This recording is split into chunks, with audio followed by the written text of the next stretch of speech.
Disturbing reports tonight that the Chinese government is forcing birth control on the country's Uyghur Muslims in order to lower birth rates among the minority population. According to an Associated Press investigation based on government statistics, birth rates in heavily Uyghur regions have plunged over 60% in just 3 years. Joining me now on Skype to talk more about this is Nury Turkel, Commissioner with the U.S. Commission on International Religious Freedom. Nury, welcome back to the show. So some experts are saying that this practice is leading to a form of what they are calling demographic genocide.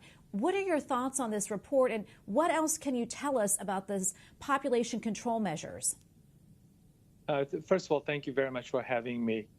No adjective is required as if this is some sort of a new metaphor. This is a straight out of the genocide. This meets the legal requirements for the text in a genocide convention that the Chinese government is reverting, preventing the Uyghur population growth with forced measures, such as forcing Uyghur women to insert IUDs, punishing Uyghur mothers who is actually following the guideline with the potential imprisonment or detention in the modern-day concentration camps. So, this should shock the conscience of the people in the civilized world. It's inconceivable that we're having this conversation in 2020, that a government that the international community has a business diplomatic relationship with, committing this kind of genocidal policies, engaging in this kind of genocidal practices in the 21st century. The business as usual must stop. I call on the countries, including the United States, to revisit their relationship with communist China. Some countries some countries silence on the issue. The Uyghur crisis that entered its third year is a tacit approval of communist China's crimes against humanity being committed on the Uyghur population. Yeah, and Nury, I know that you've been a tireless advocate for the rights of the Uyghur people. Can you give us an idea of what the conditions are like for those so-called voluntary re-education camps? It's no re-education camp at all. These are concentration camps.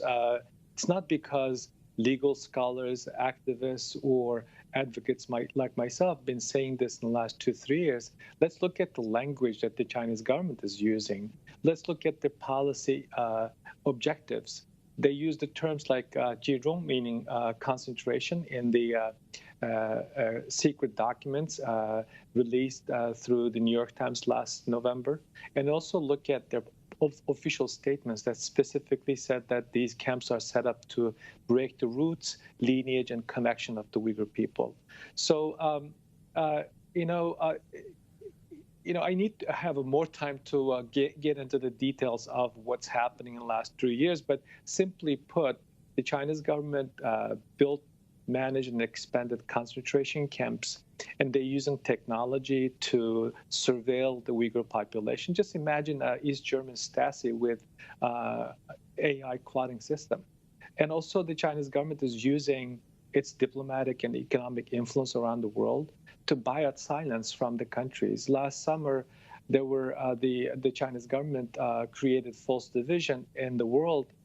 22 Western countries plus Japan against some odd 50 countries, most of them Muslim majority countries, came out in defense of the Chinese government. That includes Saudi Arabia, Iran, Pakistan, and others.